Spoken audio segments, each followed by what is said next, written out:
ay pumunta kami sa bayan ng Tangalan dito sa probinsya ng Aklan para ayusin ang bahay ni Tatay Obet. Namili na rin kami ng mga materyales na kakailanganin sa pagre-repair at dinala na rin namin ang mga ito kina Tatay Obet. Mga kapobs, magandang umaga at ngayong araw po na ito ay aayusin namin, pagtutulungan namin yung bahay ni Lolo Obet. At ngayon po ay bumili kami ngayon ng pawod. Ayan na po, bumili tayong pawod.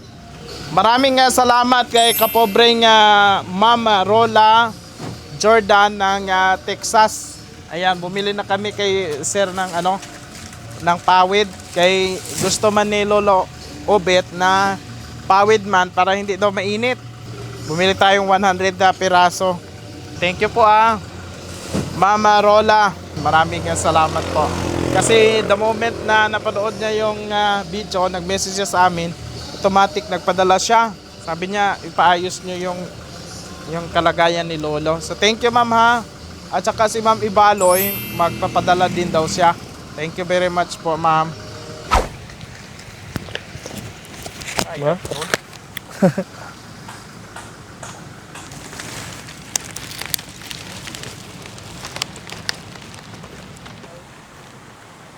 Buligan na natin.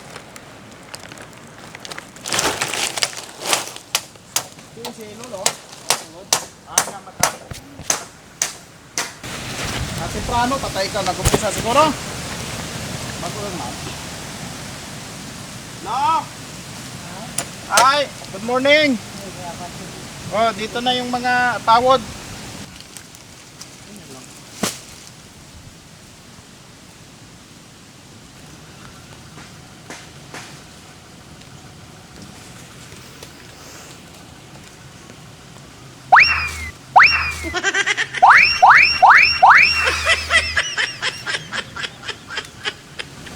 Busan na tayo.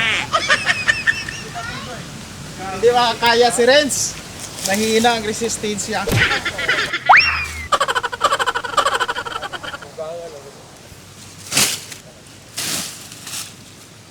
Madali masira pagka yero daw ang idingding dito sa Kaya lang.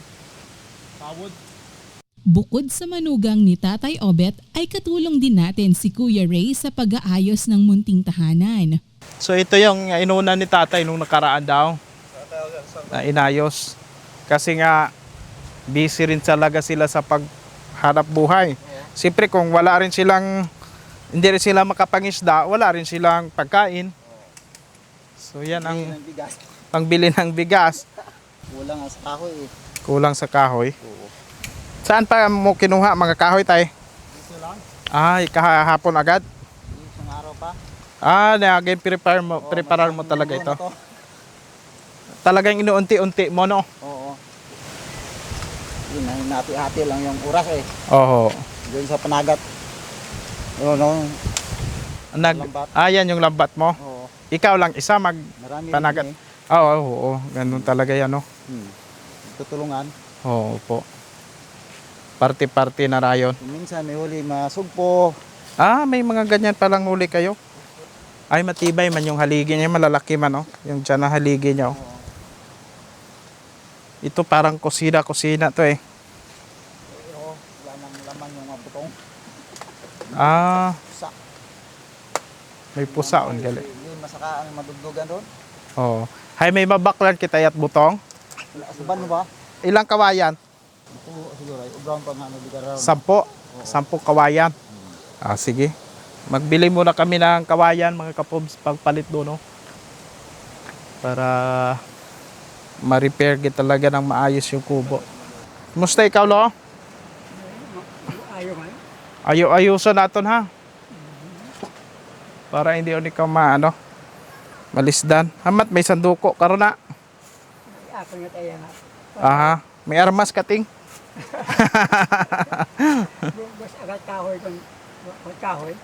Po. Ay galaha man gali ikaw nagluluto-luto rin pala ikaw. Oo.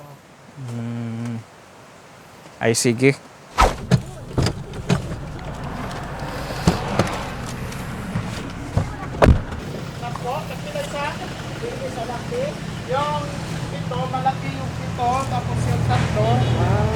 maliit daw pang Kabrikilan siguro. bagayan siguro.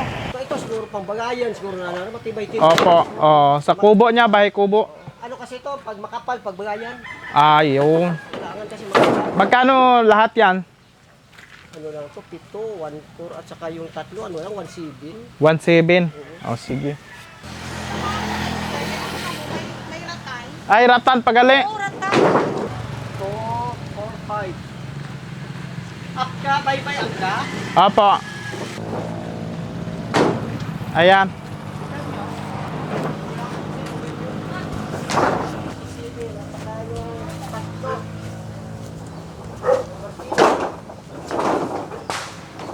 Ayan, yung ganyan. Kasi yung pangbarkilan yung sa...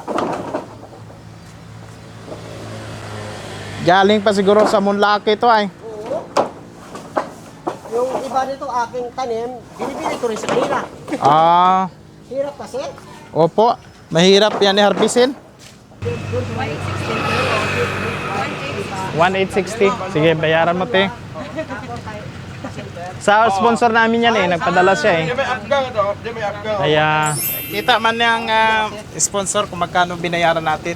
Pamaya pag may i-purchase pa na iba pang order ang karpintero, ay babalik pa tayo. Karayang, takoton lang galing.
Sa unang araw ay umabot sa 3,325 pesos ang ating expenses para sa mga materyales at sa labor. Kuya Ray, ikaw na dito, bala. Patayin mo at saka sildo mo. Sira. I-update mo lang ako ha. Ito. Sige, ikaw lang dito. Tulong-tulungan mo lang si Kuya. Tapos yun namon nga butangan it pawod sa Archie. Dingding lang ro ko lang hay naghambal ko no kayo sa Archie. Hambalit kay bahan ko nga amakan ko no ro ibutang. So ilan siyang lang ro amakan. Tapos abo pa man ro ana nga butong nga nabilin. Ag may iya pa man nga pawod. Tapos tag-ana nga mismo nga alugban nga raw sa atyo tag mga buhok nga raw sa dalo mo. Raho, hindi mo masaka nga butangan it mga ukaya takpan ba butangan it mga bagong pawod. Hindi mo masaka tahay maguba mo wa tanan no. Waon imo ikon. Ginapangutan ako sa anang unga nga kung ano ro obrang karahay.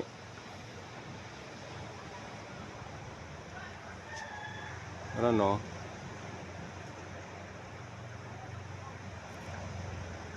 Aron. Wa utara ho araw.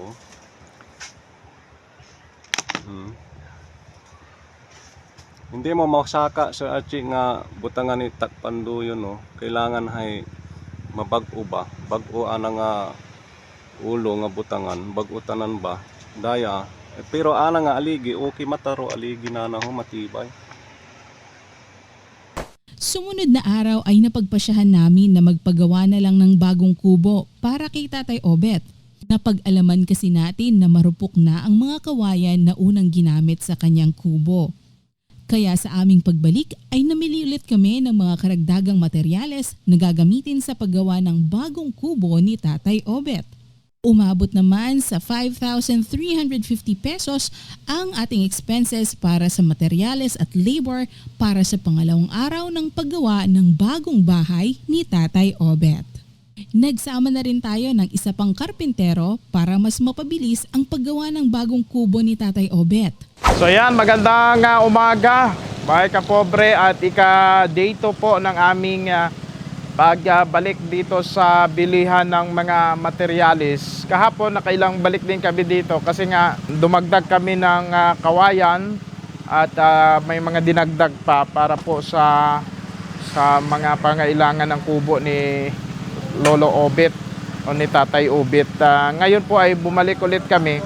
Nakita ko kasi hindi lang repair ang gagawin doon mismo sa kubo. Yung mga dating mga ganyan, hindi na maakyatan ng panday o ng karpinteros Tagalog, no? Hindi na maakyatan dahil kipis na. So ang ginawa namin, mga kapobre, ay sinabi ko sa karpintero na maggawa na lang ng panibago na totally para maayos. So kuha tayo ng karpintero at mag-assist na labor. Ayun, ang una ay si Kuya Ray para may trabaho rin si Kuya Ray habang hindi siya makapaglako ng isda ngayon. So kinuha na rin natin mag-assist sa karpintero, tapos yung karpintero naman na isa ay bayaw yata ni Kuya Ray. Ayun, para may trabaho sila. At yung isa, yung asawa ng anak ni Lolo Obet. Tapos, kulang pa pala tayo ng pawod. Ilan yung pawod doon daw kahapon? 200 Piraso? 200 piraso. Deliver na lang. Sige. 200 piraso. Ako di obra lang naraga ginaya ito. Kasi babaguhin na natin yung mismong structure. Doon din? Opo, doon din po. Pasok ko na lang yung 200 kapawad lang Paul. Maraming salamat kay Ma'am Ibaloy. Nagpadala siya ng 5,000 ulit para dito sa pagpagawa ng tulong dito sa pagpagawa ng bahay. At yung ginamit natin ng mga pangmaterialis kahapon, yun naman ay galing kay Ma'am Rola Jordan ng Texas. Ayan. Talagang pagpapagawa ng bahay kubo, hindi talaga basta-basta, mga kapobs. Mabuti na lang at may dalawa tayong matulungin ng mga sponsor. Yan, alam nyo naman, kita man ninyo yung YouTube natin, mahina ba? Mahina sweldo natin ngayon. 1.8 yung tatlong pinkis na abot Oo. 50 gold. 750 plus 1.8. Oo, ilista na lang para i-summarize natin sa mga sponsor natin. Maghingi na lang kami ng resibo. Opo, para ma-itemize, para ma-present namin sa sponsor. Kasi akala ko kahapon, konting repair lang ay na-discover namin, hindi na pala pwede. Kasi yung mga ganito, 200 na pawid. yung mga ganito noon, kipis na. So, pag-akyat nila ng karpintero sa taas para magpalit sana ng bubong, ay wala na, hindi makaya. Kompleto. Kada paabot di kami itapan tara.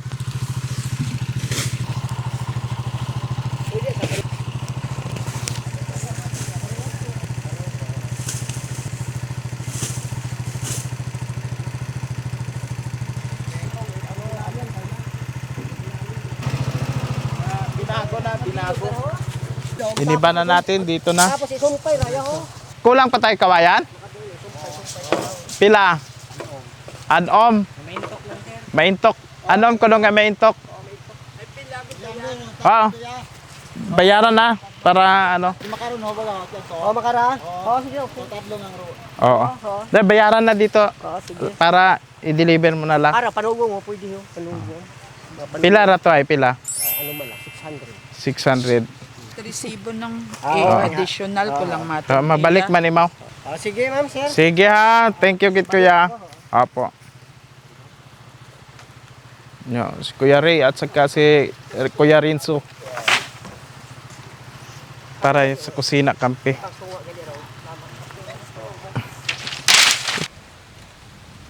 No?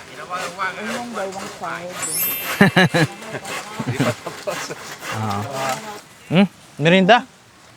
Dami ang tinapay oh. Cool, merinda. Dugang ka mo tinapay. Tatlo.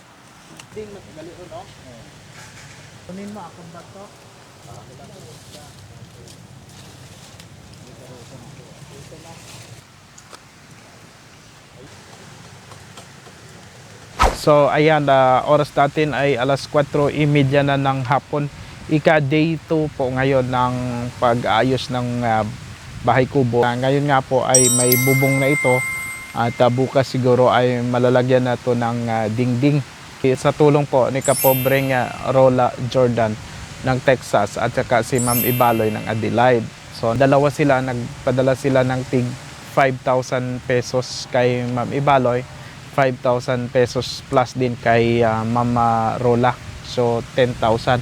At nagastos na natin ay mga nasa 8 or 9 na, no? Date update na lang po namin kayo, ha, mga kapobs.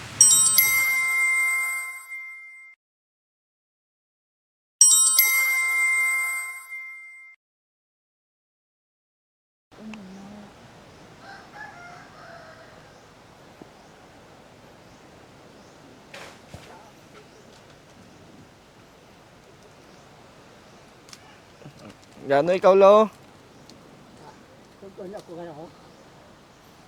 Ag saing?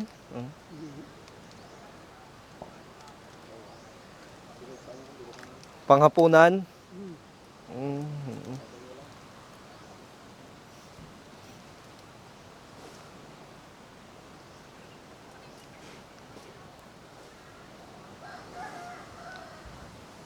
Lapit na matapos yung ano mo, bagong kubo. Ha? Taman nga ako na nag-ayuda.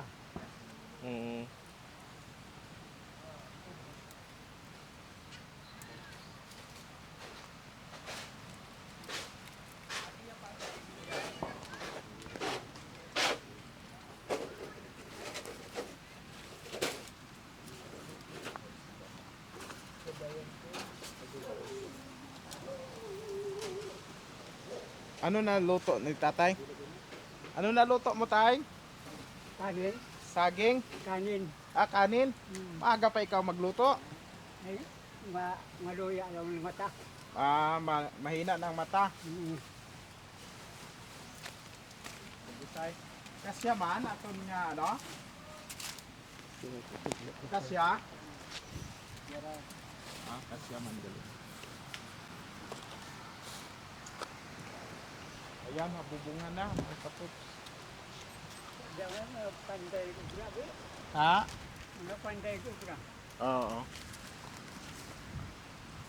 Luto ka na? Nagluto na? Anong ulam mo? Wala man kanin ako ulam. May mga dilata ka doon Oo na. Wala pa nga buhin nun. Wala pang bawas? Wala pang bawas. Sige, pay man.